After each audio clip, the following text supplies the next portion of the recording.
These are the locations where I'll be talking and showing you pictures and visuals from tonight. So how do we collect a lot of this information that I'm presenting to you, right?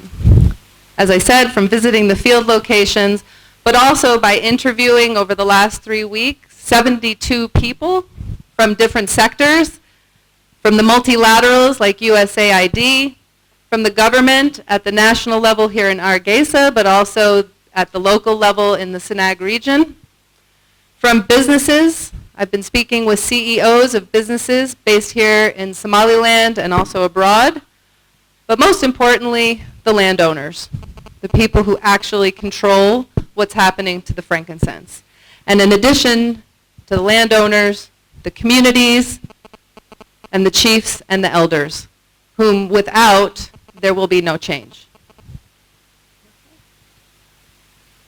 So here we are running a focus group. This is Ahmed, and we traveled the region for 3 weeks or 2.5 weeks doing just this. We met with chief elders and CEOs of businesses to get diverse opinions on what the state of the frankincense market is and also the trees. 6 years ago when I did a supply chain analysis for Somaliland, this is what I came up with. You had Somali landowners who were moving resins to Somali sorting houses where women were sorting, and then Somali middlemen were moving a lot of the resins to Arab wholesalers. And those Arab wholesalers were then exporting to the EU, to the United States and China, where it was turned into value-added products such as oils, and the final consumers across those countries as well. US, China, and the EU being some of the largest consumers of secondary manufacturing of resins into oils. Well, here we are now in 2016. We have a very different situation. The supply chain has modified and changed drastically in a short period of time. We have Somali landowners who move their product sometimes through Somali middlemen, many of whom are employed by the exporters now instead of being independent. The Somali sorting houses, which used to be predominantly in Aragavo, have now shifted to Peril. A process which I'll talk more about as I go on, the separation of bark from the resins being exported to Ethiopia, and that the major resin buyers and exporters moving the resin through Berbera. There's a distillery now in Hargeysa that was not here 6 years ago. But these major exporters, instead of selling the resins directly to the Middle East, are now exporting to their own distilleries abroad. And these distilleries are in the United Arab Emirates, in the European Union, in the UK, in the United States, and in China. The amount of exporters and distillers has grown. There are much more competition in the supply chain than there was 6 years ago, and also there's many more people who are demanding and want to buy these oils.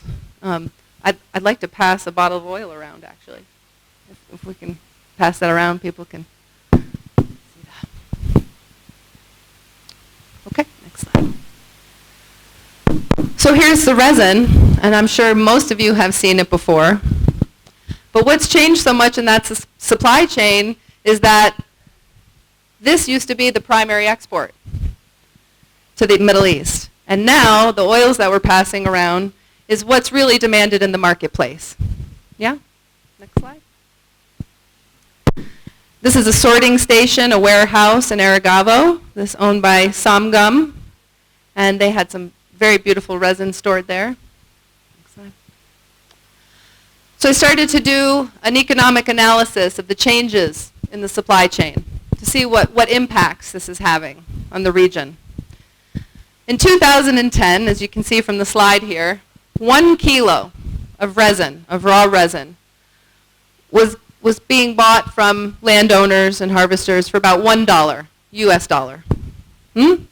Landowners at that time were underbidding each other. They were fighting amongst themselves to get their product sold. So I'd say 90 cents, you'd say 80 cents, and the exporter then would be in a very good position because we are underbidding each other to sell the product because the demand was not there yet. Well, mainly exporters of resin to the Middle Eastern market. And what's changed? What's changed now? In 2016, I'm coming back into the same areas. A kilo of resin is on average selling for $6 US. The major exporters are now competing with each other. Instead of landowners and harvesters underbidding each other to move product, now we have major exporters competing for a limited supply. There's only so much resin that can be harvested every year or every season. There's a high demand now, a much higher demand on the international market. Instead of exporting to the Middle East as incense, it's exported mainly for distillation into oils, which hopefully everyone will get a chance to experience. The last analysis, impartial, that was done was by the FAO in 1991. And at that time, they estimated about 1,200 metric tons per year of Carteri resins and about 900 tons of Feriana resins that were being produced and exported. I'm still analyzing these numbers. I'm using shipping records. I'm going to the ministries to try to pull numbers. It's very hard to get at this number. There's a lot of reasons why, so maybe we can talk about that in discussion of why it's hard to come up with the exact numbers of how much resin is being exported, but it's still unclear. So I'm operating from these 1991 figures. I've confirmed this with many of the exporters. They tell me that we're still looking at about the same numbers. So why does that matter? Well, in 2010, if you remember my figure on the last slide, with $1 a kilo at the 1,200 and 900 tons, that was only representing about $210,000 going into the country, right? Being distributed to landowners and harvesters to buy their product. In 2016, at $6 a kilo, it represents $1.26 million being paid to landowners and harvesters to buy their resins. Now, if you remember, I just told you that the resins are not what's the most value. It's the oils. 1 kilo of resin at $6, when distilled, yields $80 for a 1 ounce bottle, which is going around. That bottle that's passing around costs $80 US. If I look at just one distillery that I know about, I have to keep it confidential, but that one distiller grossed $2 million last year from the sale of these oils. So you can see that we have a major disproportionality. We have major disproportion in gains between primary extractors of resins and secondary manufacturers. This is not a new story for Africa or anywhere across the South, but it's happening here in your country as well. So what does all this economics have and this supply chain? What are the impacts on the environment? Yeah? And in my estimation, from all the reports I've read, this is the least understood aspect of what's happening. I think there's pretty good understanding of the market, there's pretty good understanding of the supply chain and the value of the product. I know there's businessmen here in the room who can talk more about this. It's pretty well understood. What's not very well understood is what are the environmental impacts of this supply chain that I just laid out for you. So we were lucky enough to spend time here in the Almado, one of the most beautiful places I have ever seen in the entire world. I'd like to spend more time there. And when we got there to Magdar Mogli, we started assessing the trees And it was very, very sad because the change in 6 years in the health of the trees is drastic. If you can see this picture clearly, this is a tree, this is a frankincense tree that has had its bark stripped off pretty much from as high up as you can reach all the way to the bottom. This is a new practice. I did not see this practice 6 years ago in any of the locations that I visited. I had not seen this before. So this is new. This is a direct impact due to the increase in demand and price. And it drastically weakens the tree health. This tree will die. There's no question that this tree will be dead shortly. Yeah? So by cutting the bark, removing the cambium and removing these layers of the tree's skin, right? Just like you and me, if we take off our skin, we become more susceptible to disease. Yeah? So what's happening here is these trees are now extremely susceptible to a pest called Hargeysa, and ultimately mortality and death. Well, what does this mean? This means an overall decrease in resin output. So if the trees are being stripped like this, they can only produce resin for a few years, if we're lucky. That's me looking very sad at finding dead stripped trees. You can see this tree was completely stripped. This is in Kaab and is now dead. So we kept looking, and this area in Magdar Mogli, again, in a World Heritage Site, should be a UNESCO World Heritage Site. This should be a national park in the middle of one of the most biodiverse and beautiful ecosystems that I have ever seen. The frankincense trees are dying en masse. We stood in the center and we did a radius check and counted how many dead trees we could see, and we were astounded by how many trees were dead and dying. If they weren't completely dead yet, they were very sick and unhealthy. Next slide. So the other practice that I witnessed is overcutting. Now, when I was here 6 years ago, there were problems with overcutting.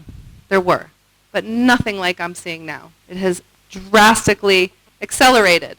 Again, the price has gone up so high, so the desire to overcut and to remove resins as quickly as possible is present in the supply chain and in the economics that caused this to happen. So here's a tree, and everywhere you see a red spot here is a cut or a wound. This tree alone had over 60 cuts. It's about, I think this was the tree we estimated to be about 50 years old. A tree of this size and of this age, traditionally, long before 6 years ago, 20, 30, 40, 50, 100 years ago, traditional practices would have limited this to 8 to 12 wounds, period. No more. No more. So again, this process, this practice, is weakening the tree health. It leaves the tree susceptible to Hargeysa and higher mortality rates. Again, decreasing the overall resin output, both quality and quantity. When a tree is sick like this, when it's overwounded, or if it's been have its bark stripped off, the quality of resins, it just makes sense that the quality of the resins would decrease, that the chemical complexity that the tree is able to manufacture would drop. Next slide. This was a tree that had been so overwounded we couldn't even count the wounds. It was too difficult because there was so much wounding that had happened to this tree that it was in the process of dying, and it was still exuding the milk of the boswellia tree, but it was on its way out. The other phenomena that I saw this time, which I didn't see before, was overtapping of non-mature trees. So if you look at this tree, you see how green it is. Yeah? It's too young. It's too young to be harvested. It's too young to be cut like this. Again, traditional practices and traditional knowledge set an age of around 40 for mature trees before being tapped. This tree right here is probably about 12. So even the trees that are not ready are being tapped. This is one of the research locations we were on, and we were witnessing young trees. This had not been tapped yet, but this was what we were finding because all of the adult trees were dead. That lines up with studies that have been done in Ethiopia that show high mortality rates, high death rates of adult trees, with young trees propagating and growing, but not having trees that are tappable because of their age. When I was here 6 years ago, I tagged this tree location from this cave and from the edge of the cliff, which is just about 10 feet behind Ahmed here. So here's the tree now. It's completely dead. And this is a Fariana tree, Boswellia fariana. And this gentleman is landowner and harvester, and he's telling me that the trees are dying like this every year. waxaad ka warartaa dhirtan sida u dhimanaysa iyo goorta mutageedka iyo xaaladiisa dhirtan waxay u dhimanaysaa caafimaad darro iyo ka shaqaynta lafteeda. Actually, there's two major causes death to this tree. One is unsustainable harvesting. Yep. The second is, harre. Yeah. They harvest the whole year round. They harvest continually the whole year. The 12 months of the year. They cut and harvest. Yeah. Again and again. And finally, at the end of the time, this is the result of the over-harvesting. Yeah. Yeah. Yep. Well, there we have it. That's in 6 years that happened. And when I was here last time, they told me in 10 years they felt like their entire frankincense ecosystem would be in peril. Yeah. Well, there it is. It's not what I was hoping to find. Yep.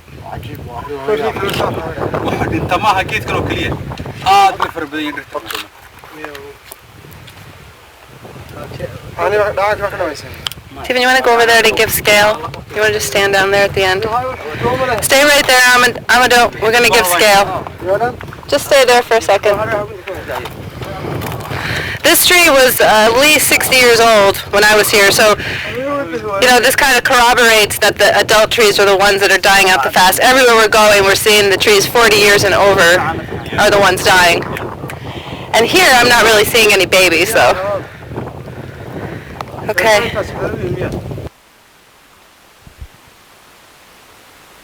Okay, next slide. Oh, it's off now. Oh, okay. So as mentioned in the video clip there, the process of continuous harvesting is also another very big change from 6 years ago. Traditionally, 20 and 30 and 40 years ago, the traditional method was to tap a tree for 2 years and to let that tree rest for 1 year in between. When I was here 6 years ago, that really wasn't happening very much still, but the continuous harvesting that we're seeing now is a new phenomena. That's new. Reports are, especially on the carteri trees, or mainly on the carteri trees, is that they're subjected to 2 rounds of harvesting per year. So as the formal harvest, the legitimate harvesting season that's ending right now, harvesters will go back out, make new cuts, and harvest again. As it rains, the trees will get no rest at all. Again, this weakens tree health and leaves these trees susceptible to pests and higher mortality and decreases overall resin quality and quantity. We tried to set up a study plot here, and we couldn't because all of the adult trees were dead. There were lots of babies growing, which was giving me some hope, but you can see how changed or how desolate this landscape has become. This is more now to the southwest of the escarpment, the geologic feature of which frankincense trees grow on. But this is a devastated and degraded landscape. Probably also due to charcoal production. So what are the social impacts of the environmental impacts? Because we depend on the environment, all of us, for everything.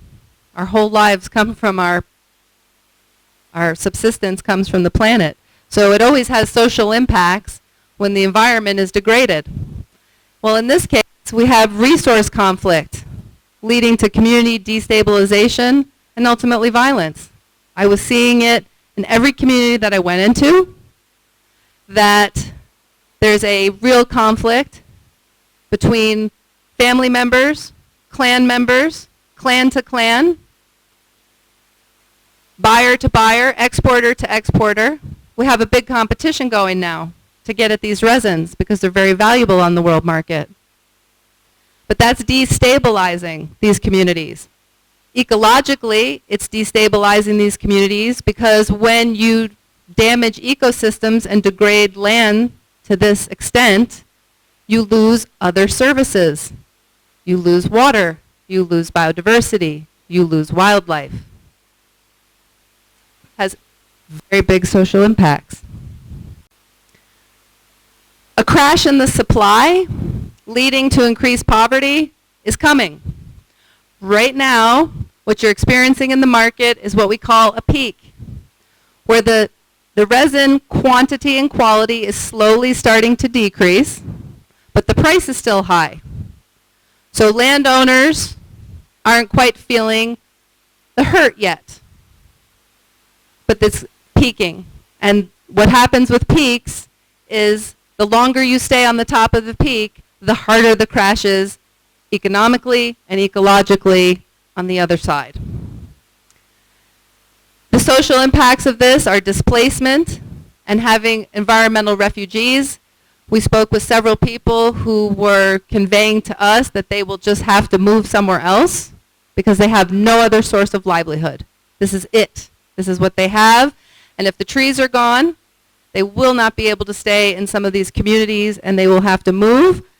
And quite possibly, they will move to other places that still have good trees. And the same cycle will start again. If they cannot locate other places where there are trees, they will have to move into the cities. And so this is a process we call now environmental refugees. Internally displaced people, not because of war, but because of environmental collapse. And we're seeing this all across different parts of the world. This is very real. The other social impact, which was everywhere we went, was increasing khat addiction, and also noted that illegal harvesters, mainly youth, going behind the legitimate landowners and illegally harvesting trees to get money to buy khat. So the khat is having a major impact on the natural resources.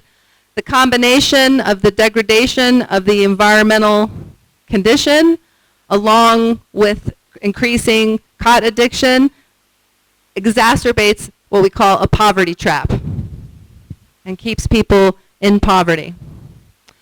There's a loss of cultural heritage and a sense of place. The frankincense trade is as old as the pharaohs. It has existed for thousands of years. The species of boswellia trees that grow in Somaliland are some of the highest quality and best trees anywhere in the growing region across the Middle East and other parts of the Horn of Africa. It is absolutely your national treasure, these forests, and they are rare and unique. We met a lot of people who were feeling depressed and hopeless and angry at a lot of things. At the national government for not doing anything, at each other for being for families not managing the trees well, with the buyers and exporters for not investing in the communities. There was a lot of high emotion, a lot, more than I have ever seen in this country around a resource issue, and as high as some of the emotions that I've seen in combat zones where I work in other countries around blood diamonds in Sierra Leone, the emotion levels were that high. And I predict they will only get higher. There's a lack of trust and a growing animosity towards companies, government, multilaterals, NGOs. They vetted me thoroughly to make sure that I was none of these things, that I was an impartial researcher. And so I should tell you that my funding comes from 4 different sources, not only this one company, but by third-party verifiers in the EU who want to know if the oils they are buying are coming from sustainably harvested trees. I can't tell them yes now. I have to go home and tell them no. And that has a very big impact on the market overall, but we're not gonna give up there. We're gonna look for solutions. Also, increasing population pressures and encroachment was leading to family feuds. So we were seeing many more family feuds, and that disruption in who manages the land within a family was really leading to degradation of the land and overuse, because there weren't coordinated efforts amongst family members. When it's my year to profit and it's your year next year, we don't necessarily have the same management practices, and so that starts even more fighting. The families that have coordinated and agreed to method for harvesting that's more sustainable are in the minority, and they're struggling. They're there. There's people who are trying to do this right. There are people who are really trying to do this properly, but they're struggling.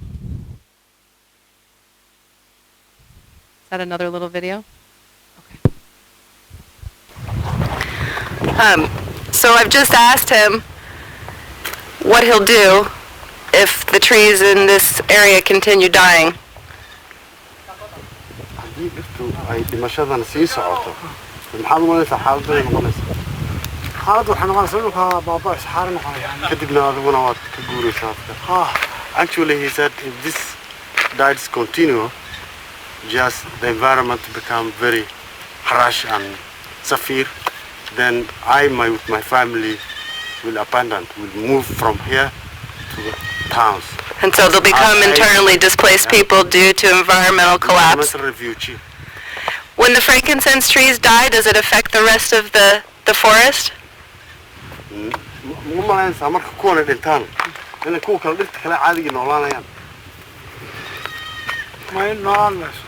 I think it depends on each other, you know, this plant community. It depends, you know, on each other. On each other. When this die, the other may come. Right. Also die. So we don't really know. We don't really know the impact of losing these trees on the forest because it's the first time they're dying so rapidly. Wali maynaan arag.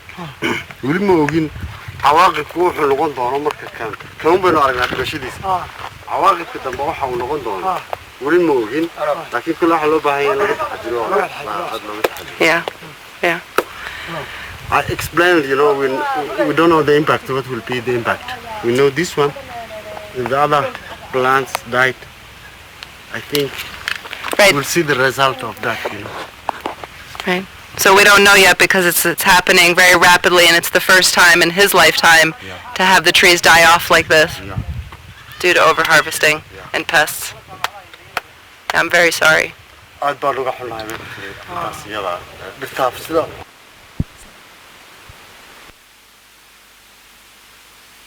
This is a situation analysis that I put together showing the complexities of the interactions that are exacerbating this problem. I'll just briefly touch on this part because I really want to get to discussion with all of you and hear from you and answer questions. But let's not forget climate change and the impacts of the shifting of the rains and drought and the impact that's having and stressing the ecosystems.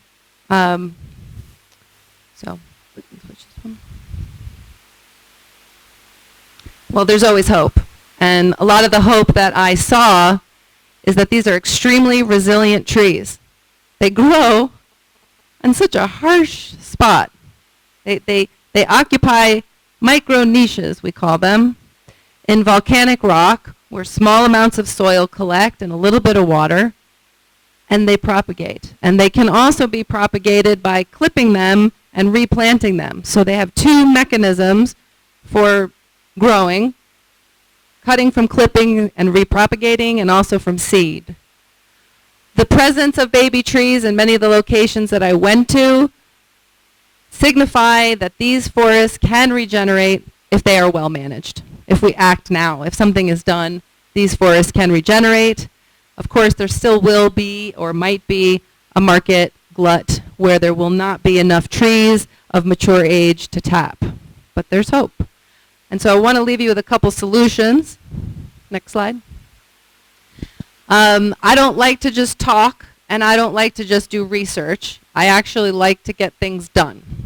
And so part of what I'm doing now back here in the Capitol is pushing very hard as many people in authority positions and funders that I can to implement some of these solutions and to act. And one of the first ones is to create a council of frankincense producing communities. That's the elders, the chiefs, to get them all together to work on this problem.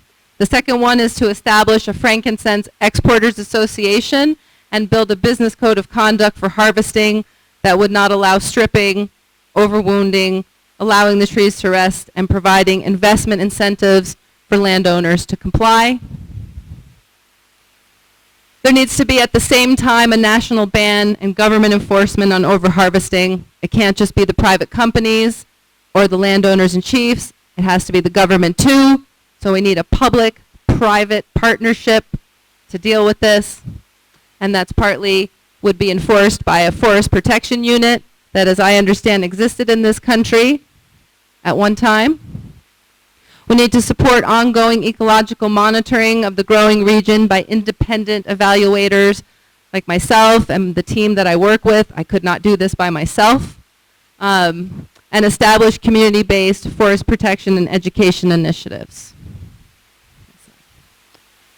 So there's my contact information for anyone who wants to contact me for further discussion, and I think we'll move into questions. Thank you very much. Thank you so much. Thank you so much, Dr. Anjanette.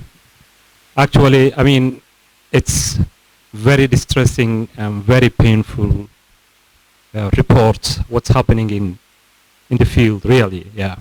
It's sad to see, I mean, tree stands that has been thriving for thousands of years, as he has mentioned, is dying fast. It's our heritage dying too.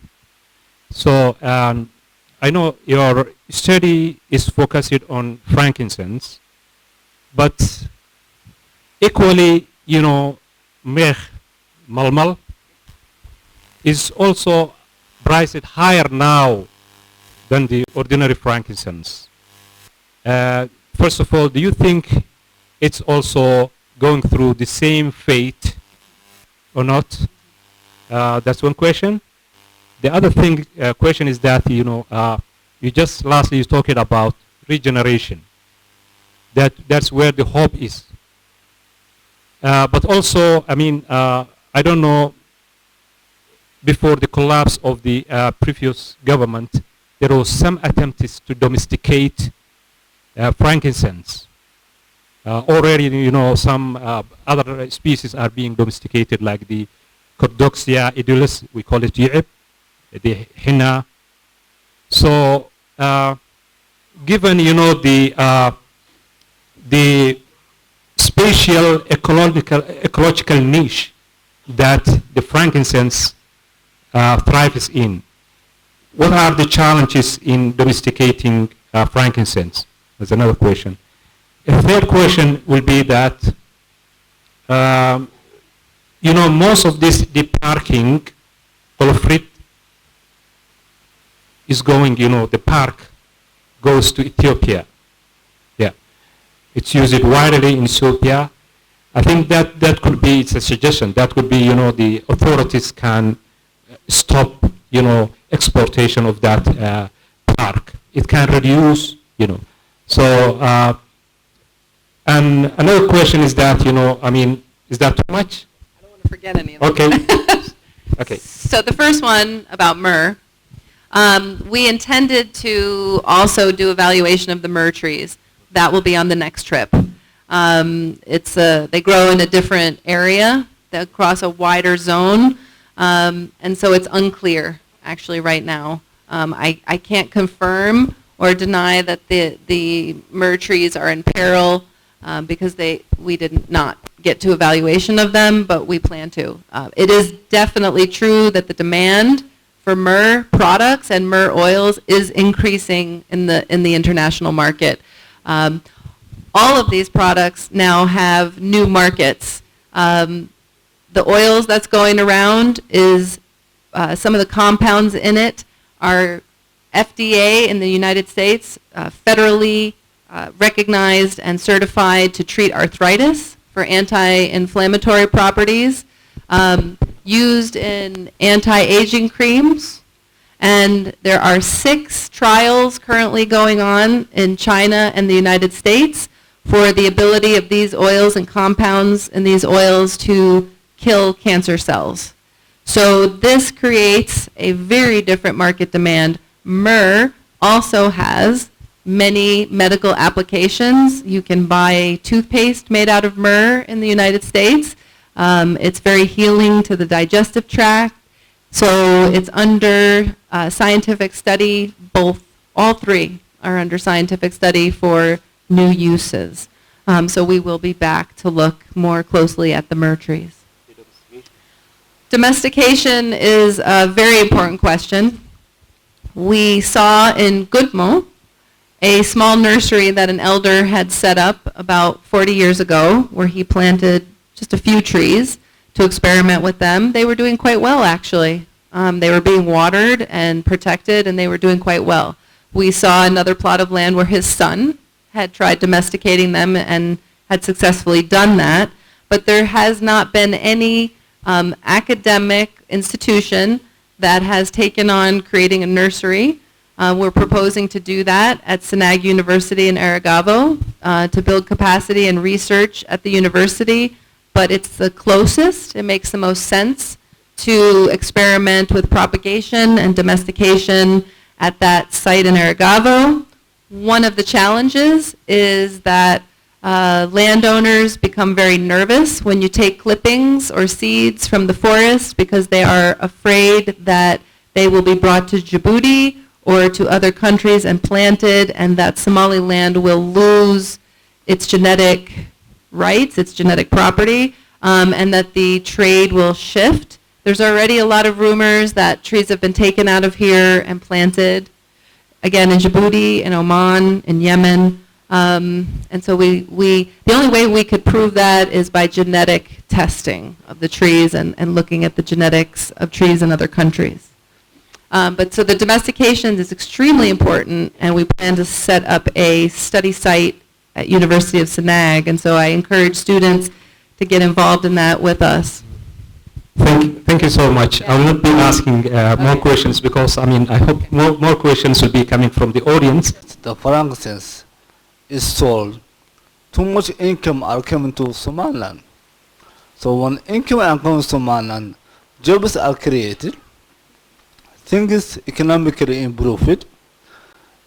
Then, when you look at the China and you look at the Japan, they compete in according to economics. So we want, like Somaliland, we want to be like China and Japan, to have more income, to compete, to have economical power, later on a future power, then member of the Security Council, instead of thinking about the ecology. Okay, my question to you is that when 1 kilo or 1 ton of frankincense is actually sold from here, like $6, it don't tell us how much it costs in US. So later on, those farmers, we can say if they cost $30, we can go back and say, okay, you need to reconsider the price, and increase it, because the international market doesn't sell in this way. Thank you. Yeah, I'm definitely not suggesting that you stop tapping trees. I'm not suggesting that. What I'm suggesting is that the unsustainable tapping will crash the supply chain. It will move to Oman, it will move to other, they're already doing that. When Somaliland can't meet demand, buyers go to Oman. So, do you want this industry to last 10 years or 100 years? Do you want to leave it to the next generation? Is more the question. So I'm not advocating for stopping at all. What I am is to move towards secondary manufacturing so that more profits do stay in Somaliland, that the government revenues collected on the secondary manufacturing are better for the national budget. And absolutely, there's also many other types of trees, gums, and resins that come from Somaliland that can be utilized. The other issue here is diversification of income sources. The profits from frankincense need to be invested into communities so that they can diversify and have other agricultural outputs or other gums and resin outputs so that they're not just relying on one species or two species without any other economic opportunities. Dr. Anjanette, for the very research you have shown us, because I come from that part of the country. I'm from Gudmabias, and I'm a member of parliament, and I really know very much all those things you are talking about with regard to the environmental degradation, how the frankincense trees are being really destroyed, and how the whole community is now in despair. And we, myself as a member of parliament from that part, one of the most depressing things that's happening to our economy and to the region, we are very much aware of that. But we seem to have not knowing what to do exactly. Initially, I have been even with the community at some time in the 90s, 1997, 2000, we have established a company which we included all of the community to become shareholders. Every person who is a producer of frankincense, or who even the tappers, who can get $10, we have to we start to pull an economy like that, so that it becomes a company of the community, not the company of some powerful, economically strong person. Those who cannot get $10 can come up with 5 kilos of frankincense and become shareholders. That's the design we did for such a. We did that because we want to make all the community own the company and protect and become part of the system, so that we can tell them not to debark, not to overproduce, to allow them the tree to rest. But unfortunately, that company was not, because we were not having, we sent a shipment to Germany at one point, but the Germans somehow were not happy with the way we were not having the packaging system, the neat system of sending to them. So our next shipment failed to reach Germany because we have no LC, we have no people who can assist us in. We sent about 50 tons of shipment without having any guarantees that our brands that they will send us money. Anyway, that was something has gone. At that time, in the 2001, a kilo of frankincense frankincense criteria was $0.5. $0.5 it was. And we will send it to Germany with $2 a kilo. That's the estimation we got. When new companies came, we thought it was hopeful because the area was economically depressed, and we were very happy that companies came and people would get money, and Frankincese economy will boost, and the community's economy will grow up. But what you have seen is happening, you know. In good Mabias, for example, the social aspect of that economy, at that time, or even maybe at 2010, when you were there, the cat trade, somebody used to take from the above the escarpment on his back, a bag of cat. The whole town was using only one bag. Somebody will carry it on his back, not on a car. Nowadays, 4 Land Cruisers arrive at Gudmabias, bringing cat to the economy. All the community, all the young people are chewing now, which means addiction, which means people will not go to work on time, which means as soon as young man raises up, he wants, and the cat arrives, he runs to the mountains in order to get some gum, so that he sells and gets a sale cat. The situation is so dire because the money has arrived into the community when they have no plans what to do with that money. Huge money arrived all of a sudden money arrived, and people had no plans what to do with this money. The only thing they will do now is just to chat. Even their livelihoods economy is not improving. Their health condition is not even getting proper. More money, more poverty, more ill health, more tuberculosis, more. It has become a curse again for us that we have getting so many, getting our kilo of 1 kilo of frankincense for $6. This has become a curse to the community now, really, unfortunately. So the whole thing needs a lot of really, something must be done to build the environment, and some must be done to the communities. A huge. We're thinking of organizing at least an organization that will together with the community, as you were proposing for elders and making an umbrella. But the government institution is extremely important, and we have been thinking of that for lately, so that becomes more intervening, more aggressive, doing something physical at the village.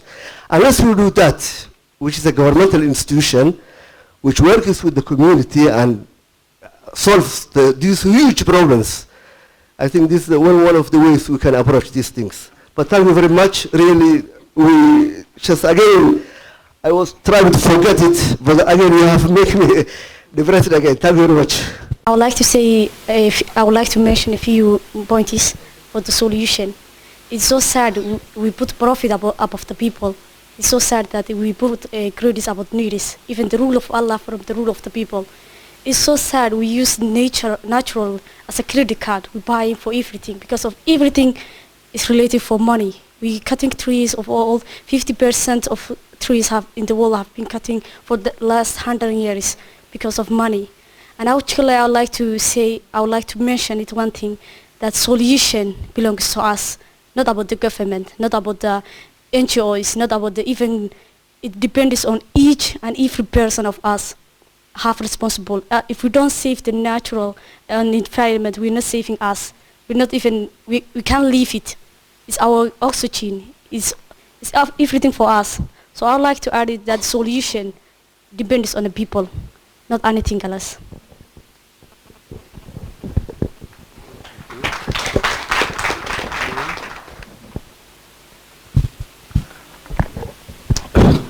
First, my name is Ahmed Bashir Hassan. First, I would like to thank Ms. Anjanette and Mr. Awale with their presentation. Really, it was very, very, very, very effective presentations and very technical reports. I think the report is very sympathetic, really. It was very, very, very, very, power information that I get from Snack regions and also in Somaliland Hall. So, I would like to ask you one question. The question is, you share this information with the Ministry of Environment, and And also, could you give us, rule of the rules and regulations that we're going to manage? That's my question. And my point and my contribution is the way that we can control this is making, a shifting of harvesting. For example, the government, especially the ministry, must make, a protected area that must be harvested in, for example, 5 years. The other 5 years, another protected area. It means to make a shifting. That's my contribution. But my question is, what's the procedures and the methods that we are going to save these natural resources? It's very important to give us, the rules and regulations. And also we are, for example, proposing the parliament and the government as well to make the rules and regulations to control this.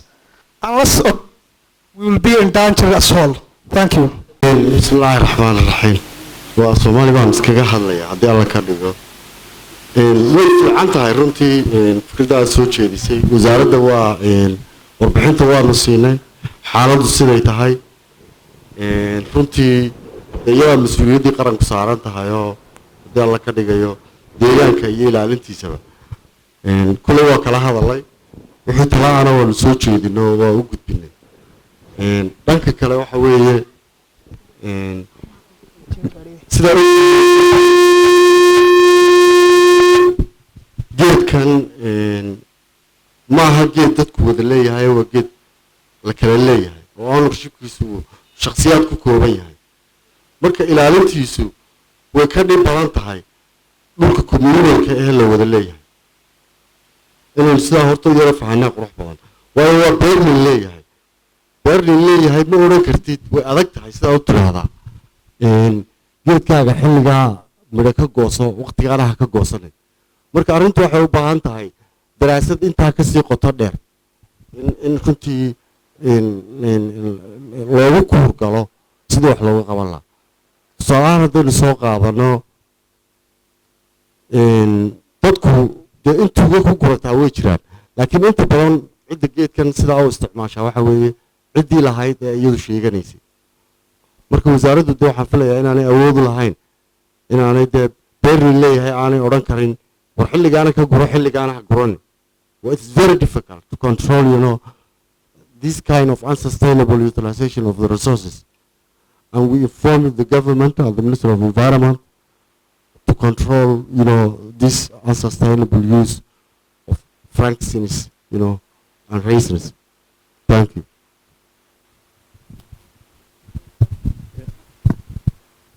So we did present this to the Minister of Environment, and I didn't really have a sense that she felt like she could do anything about it, which made me uncomfortable. And so your point about the people having to rise up about this and put pressure on the government is very well said, because without more pressure, I don't feel confident that the central government has either the resources or has this on the national agenda. We need the parliamentary members from the region to push. We need the governor of Sanag to push. We need the academics to push. We need the people to push. We need everybody, the businesses. We need the businesses to push. We need a multi-pronged approach to solve this problem. It will not just come from the top down. It has to come from the bottom up and the top down at the same time. And so we're hoping over the next year to create a very lively campaign around this issue. We're trying to raise more money to do that, and hopefully in January I'll be returning with a documentary crew to do a documentary on this issue so that we can push, and it also needs to come from the international community who buys these products to push for change. Yeah. As I heard before, you are a sustainable expert. So when we are talking sustainable, we know that it contains different pillars. For example, social pillar, economic pillar, environmental pillar. And thank you very much. You all mentioned that pillars, but there is one pillar that I don't see your presentation, that you're not still presented, the government. the role of government of this issue? What is exactly the role of government to solve this problem as a sustainable issue? That's one question. The other question is that you know that as generally when the price increases, the supply increases. So you know that in general the world, the price of this franchise increased. So do you believe this degradation is caused that external pressure rather than internal pressure? That's the two questions. There's no doubt that the government has to become involved in outlawing and banning some of these unsustainable practices. How that works in Somali culture is something I'm still learning about, and understanding clan structures and local and national government structures. But absolutely there has to be governance here. Without governance, this is what's going to continue happening, is the overstripping and overharvesting of these trees. There's no regulation. And as the price goes up without any regulation, it will become more of a resource curse. Yeah? Do you want to say anything else on that? Actually, the government is, you know, the Minister of Environment and Rural Development is officially mandated sustainable utilization of the resource and conservation as well. Thank you. I just want to ask you about the awareness and the understanding of the very people who are doing this, about the consequences of this harvest in May put on the environment. So are they informed? Are they aware of the consequences of the nomadic people, the absolute nomadic people? How do they feel? In the presentation, you know, particularly, you know, the audios, the question is that being asked, you know, they were exactly saying that, you know, I mean, it's the end for them, you know, to lose those trees. But they are in that poverty trap, you know. So, of course, they know the consequences, but actually there are other driving forces, like for example, the cat, addiction, you know, all these kind of things are driving. You add anything? Just second that, and that there's no other jobs, and that they know as these trees are being lost, especially the elders, that they have no other economic incentives to stay in these communities. There's no other jobs or productivity. So they're quite aware of how dire their situation is. I would say the young folks do not understand that as well. One of the questions that I asked repeatedly was, did people see the trees as part of a forest? And the answer was no. So the understanding of the trees as commodities and as trees is more well understood than understanding the links in the ecosystem. So that's something that I didn't see a high level of awareness about in terms of understanding ecosystem dynamics. But the young folks do not seem to understand what's being lost. They're looking for short-term gain, and they're thinking about today, and that's very normal when people are in a poverty trap and they need to eat. They will exploit resources as fast as they can to feed their children, and it's hard to even blame them for that, right? So they're not the enemy either. They're caught in a cycle that is perpetuating poverty and environmental degradation. Yes, yes, please. And Bismillah. And first, Dr. Anjanette, thank you for your professional lecture. And marka labaad horta waxaan ku hadlayaa anuu Soomaali. And laba su'aalood baanan qabaa. Labada su'aalood waxa weeye sidaan arkaynay dhirta migrants ay ma dili karaan dee waxyaabo quradee oo ah economically iyo quradee. Laakiin mayna jirin xanuuno migrants sida dee microorganisms dee ka qayb qaadan kara inuu geedkan dhinto. Mise economically oo quruu dhimanaya isagoo. Su'aasha labaad aan weydiinaya waxa weeye sidaan markii ay lecture soo jeedinaysay aan ka arkayay geedkan 50 sano ilaa 6 sano uu noolaan karaa. marka maxaa miyaan dib geedkii loogu beeri karin si uga badbaado inay meesha ka baxaan? بسم الله الرحمن الرحيم جيد كان هورت مركيسه هورا waxaa qurux badan dadka malaha in yarun baa wax ka og haddaan geedka ka yaro warramo geedkani waa geed runtii geed dhirta loo yaqaano geed guwaaxa oo ka baxa dhulka jooggiisu sarreeya ee buuraleyda gobolka Sanaag labada geedba midna wuxuu ka baxaa qaybta hoose ee dhulka midna xagga sare waxay ka dul baxaan dhagxaan waaweyn oo volcanic rock ah runtii marxalad iyo xaalad adag ayay dhirtaasi ku baxaan dhimashadoodana waa tan inantu ka warramaysay marka la eego heerka dhimashadiisa sababta ugu badan ee u dhimanaya waxa weeye dhaawaca ka soo gaadha marka la jafayo oo uu u nuglaadaa in cayayaankan muxuu ahaayey geedka dila ee xaraha loo yaqaanaa kaasina marka dambe ayuu galaa geedku u sababaa inuu geed ku dhinto waxaa intaa raaca geedkan moxorka ama maydigu labaduba waa sidaa aanu sheegno waa geed quwaax wuxuu ka mid yahay dhirta sida degdega u baxda hase yeeshee bii'adda uu geedkani ka baxay oo ah buuraha dhakadooda iyo dhul aan cidigeli karin oon ciid iyo biyo badan midna aan lahayn ayaa had iyo jeer waxay sababaan inuu geedku caafimaadkiisu noqdo mid daciifa oo aan u adkaysan karin waxyaalo dusha kaga timaada ama dabayl ha noqoto ama wax dadku u geysta ha noqotay laakiin haddii geedka uu helo bii'ad ka duwantu maanta ka baxo oo si wanaagsan loo manage gareeyo runtii geed cimri dheer leh oo wax soo saarkiisuna badanayo ayuu noqon karaa kulley intaas maan kusoo koobayaa haddii alla ka dhigo Bismillah. Actually, what was attracted me about the presentation of Dr. DeCarlo is you mentioned a few times about abandoning the traditional way of dealing with the trees.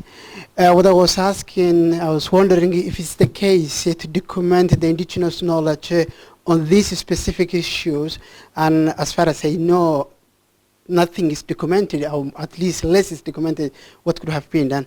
And as we know, people who know about that knowledge are passing away, and what can be done? Collecting publications I know that there are so many students here, and it's the case to offer these students to at least master's degree, working specifically on collecting this information. I think it should be a must. And this is targeted to Ahmed mainly as a lecturer of the University of Hargeysa, but also I see that some people from the ministry, the DG, and so many other people were here a few minutes ago. So I think the message should be, let us document now, because of that's a way that we can save these traditional. Would you want to add something about the?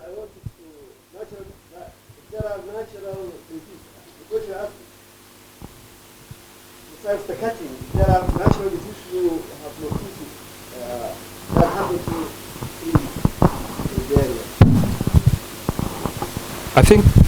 I think there could be natural diseases, but actually, I mean, the cutting or tabbing, over-tabbing or debarking makes the tree vulnerable, more vulnerable, to these, I mean, kind of organisms. But naturally, I mean, we know hare, even in a living tree, all kinds of tree, it actually attacks, But, the vulnerability will be higher when it's actually, I mean, debarked, Coming to the indigenous knowledge, I think I remember there was one Somali writer, Ahmed Hange, I think. Yeah, in one of his books, I think he have actually documented something about the traditional knowledge on cutting and caring and that. But still, I think that's an area which is, I mean, need to be further investigation and documentation on this issue is very, very important. Yeah. The international community, the companies that care about this, are actually looking to my research team to come up with best practices. So I could really use some help and some other students involved. Absolutely. I implore you to have other students work with me. Right now we're a central team of 3, and this is too big of a job for us to do alone. I absolutely want more Somali people involved. I do not plan on staying in the front of this issue. I plan to move back as Somalis can then take it from there. Absolutely, we need to put together a compendium of best practices. That has been attempted by some of the multilaterals. It did fail because they didn't necessarily go to elders and interview them in their homes and in their villages on the ground. That was a big mistake. And so we have to be willing to head out to Sinag and spend weeks sitting with elders and having them show traditional techniques and definitely catalog those and compare them against some of the already existing documents on traditional knowledge and practices. And not only about the boswellia trees, but the complementary relationships in the forest between other plant species and the boswellia trees. So yes, I need more students. Yeah. I would like to make an observation related as to what would be the sustainable solutions in terms of addressing the problems which are really market driven, and we're dealing with private property, as the colleague there said. Given that there is some awareness at the international markets level, perhaps the way forward really is an established area of regulation called co-regulation, whereby industry enforces standards that are agreed with outsiders. And there's a role for government to establish the standards, but the council that you mentioned, for example, in your presentation, could function as a way of policing and enforcing those standards. And sort of a certification could be part of that process, whereby the community themselves self-certify and with agreed, sort of a standards, different farms are inspected by their own community members as part of the council functions. And buyers are aware of those certifications and value those certifications. So they say a market-based approach to dealing with this sort of problems, which are basically driven by economic demand. That's a perception that I would like to make. Yeah, and you're right on that. A certification process of third-party verification of sustainable management of trees is very necessary here, whether that's carried out by government or schemes such as similar to fair trade, right? Fair trade does not, I actually lobbied fair trade several years ago and encouraged them to have fair trade frankincense. But because it's a wild crafted product, it's not grown in domestic settings, it doesn't qualify. So now there is a new UN compact on biological diversity and bioproduct removal of genetic materials from countries all around the world. And it does have mechanisms that we could draw from in terms of certifying sustainably managed trees. It can absolutely be done. We can use drone technologies, the small ones, the little ones you hand fly, to look at trees because it's rugged terrain. We can establish where resins come from, who's harvesting them, what kind of practices they're using by ground truthing. It can absolutely be done. We can also use satellite imagery to overlay, to look at the health of the canopy. So there's lots of things that can be done to certify, so to speak, sustainably harvested frankincense. Yeah? And a lot of that, I do believe, will come from the international community, especially now when I have to start releasing reports that there is no company that can claim that they are sourcing sustainably harvested frankincense. They can't. It just doesn't. I keep asking to see these sites where the trees are well managed, and no one's taken me yet. So I know that I did not cover the entire growing region. So I'm not saying that it does not exist, I will be back. Like I said, the team, we have a whole nother round of ground truthing that we'll be doing in January and working on the documentary. So we have a lot more ground to cover. Yeah. I'm real environmentalist. I think this presentation is up to me. My question is about Dr. Anjanette. Have you ever checked the series of the land to generate the series? My question is like that.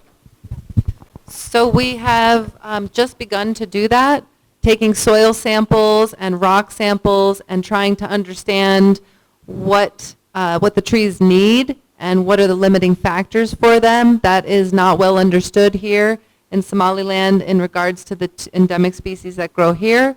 So we've started to work on that. Yeah, we've just started to work on that. Again, I could use more students and more cooperation with the universities to do this kind of analysis. There's so much that needs to be done, really, there is. So there's definitely opportunities to get involved and participate in the research. So first, I would like to thank Dr. Anjanette and her team. I'm one of the family members who own the land, Frankincese, especially Hargeysa area. So I appreciate you have been talking about Hargeysa. So you saw my brother there, one of my brothers, Ibrahim, in Hargeysa and Ergafa as well, I hope. So the solution is, especially our family, we have family experience more than 100 years. My grandfather, who was the first man who exported these Frankincese to Yemen. So we have that experience. So we know the problem. We know the solution as well. So the solution is that landowners can make a good decision about this matter. So it is up to them if they want to make a good decision, what is good for them in the near future. So that is I hope, the solution. Forget the government, forget the buyers, forget the middleman, all this. So the problem or the solution lies with the landowners. So we don't want to give up, and I hope in the near future we will make a good decision regarding this matter. Thank you very much. Thank you, Ms. Anjanette, for her presentation and research to our country. My question was, as we all are aware of, there is these Frankincese are living things. They have diseases, they have competition in the area that they live with other species. They cannot carry up this sort of pressure. You say that there is economic competition going on in the country, and especially the region of Sinag. But there is another problem. There's two-way rising. When the supply of this commodity increase, the capacity carrying of this species decrease or decline. As you have to see those people, those community living there, they used to cut out or to harvest the tree using a metal, special to shave the tree. As everybody knows, the metal usually has a mercury organism living on it, and there's a disease breaking there. My suggestion was, rather than the economic issue, there is a environmental issue, especially there is a diseases which motivate this decline, this death, and it needs to research it furthermore. Thank you. My name is Khair Mohammoudiri. I study at University of Hargeysa, especially in Department of Environmental Science. And Dr. Anjanette DeCarlo, and I'm not asking your question, but I would like to thank you for your contribution and your motivation and your lecture, also in your field and into our country. And frankincense is one of the highest quality trees in the world, and it's used in many purposes and different cultures in the world. And also it is our heritage trees in Somaliland, or special species of Somali in our country. And so, and you mentioned many problems that tree was faced both environmentally and socially. And lastly, I would like to say that is our responsibility to maintain that tree or that species, and especially Somalilanders. It is not too cringe to maintain and protect that tree, and that is all. Thank you. Thank you. Thank you for giving me finally for the question. And also I'm going to thank the doctor who present us a very useful issue regarding with our environment. Now what I'm going to ask is the final product that goes to EU, US and China. And as we know, sometimes a society believes something that it can cure some other things.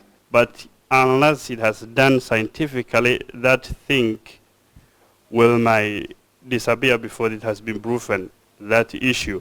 Now, what I want to ask you is, this is finally proven that it can be used for a cancer cells, or it is just a theory that suggesting this can be a treatment for that? And if that thing has proven, it's very obvious that this mountain area cannot provide that huge market which can overload this area, and it will disappear within a short time because of that market.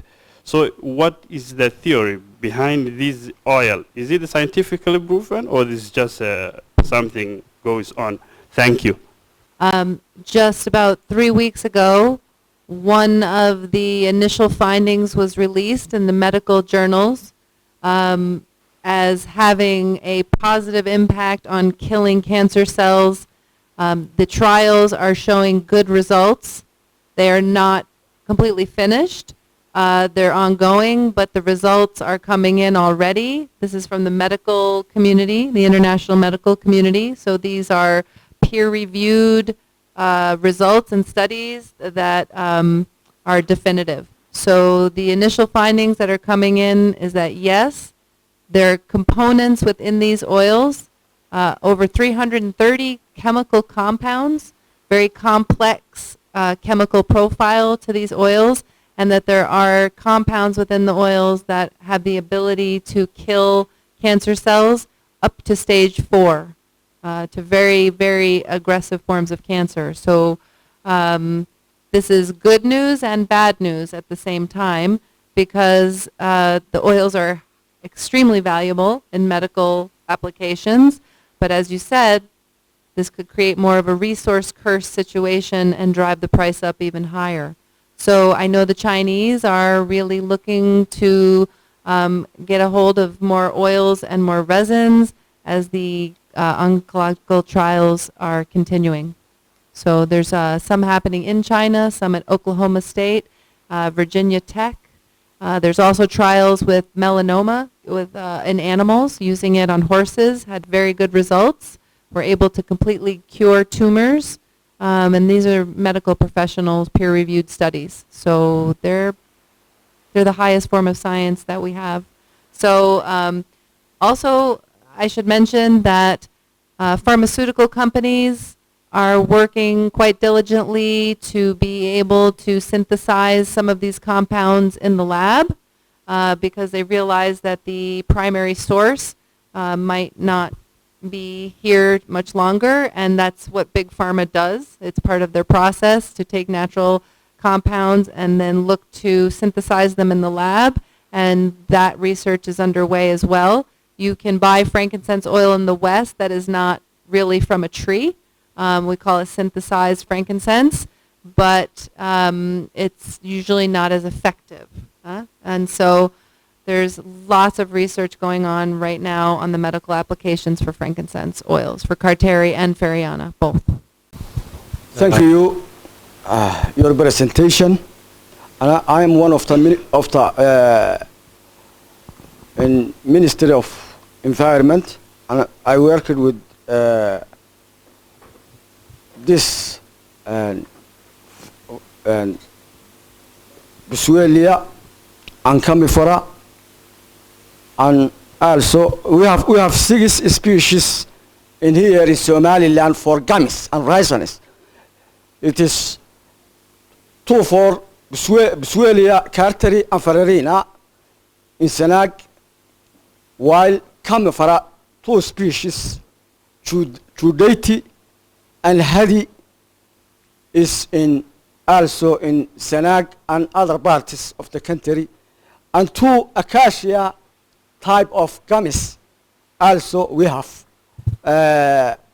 acacia Senegal, Arabic gum. Also, although we are not producing, but we have these trees, and also we have acacia sayil, what we call it in Somali, wadi.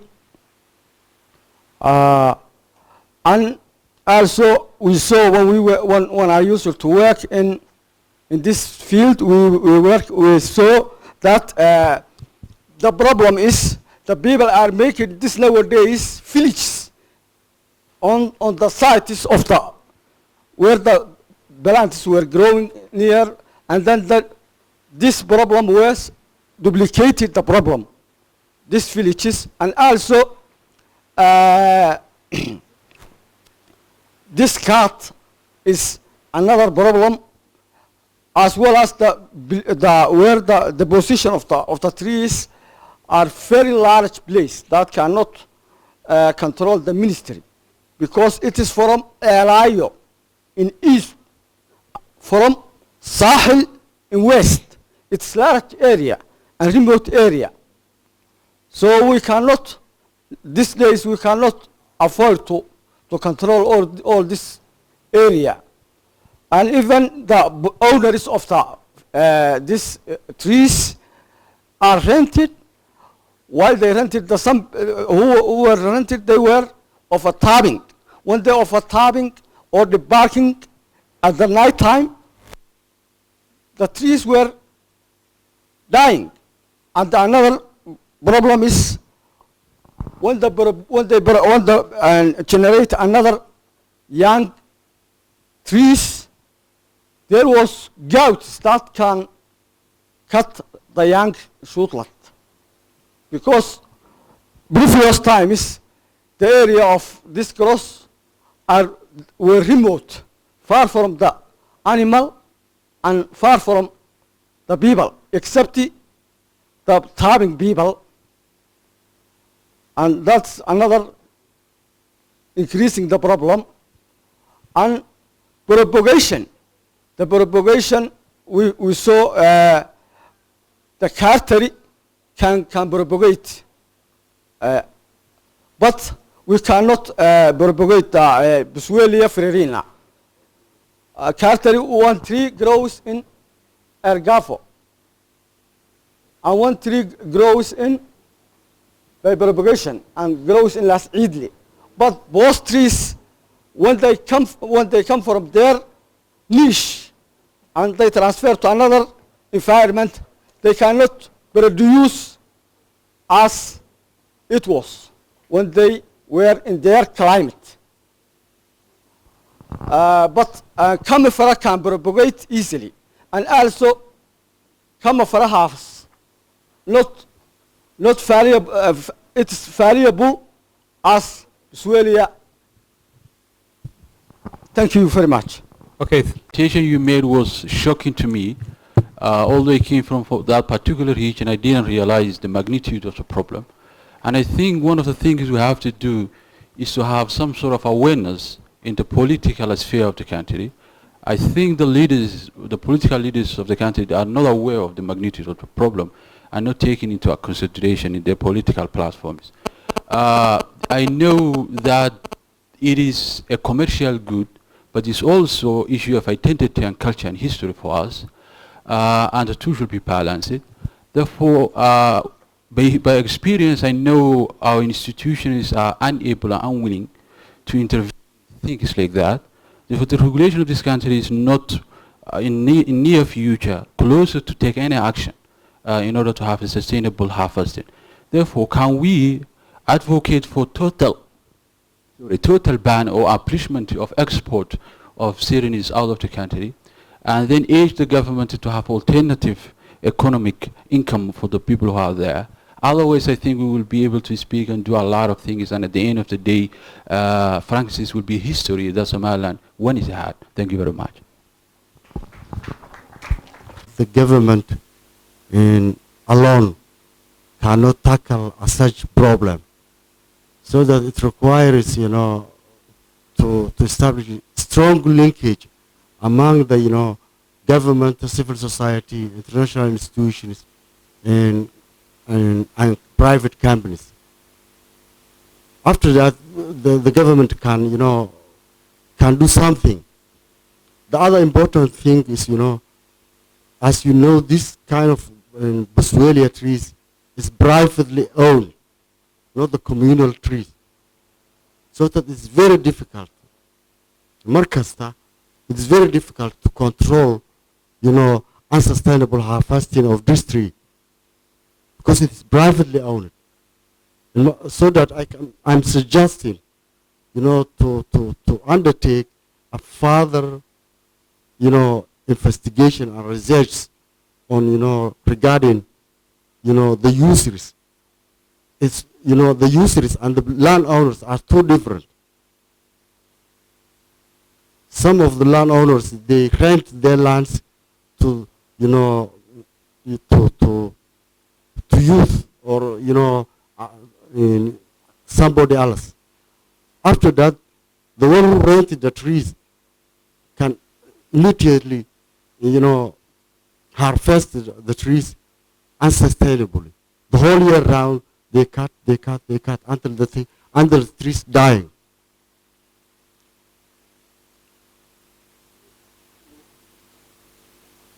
We cannot say that.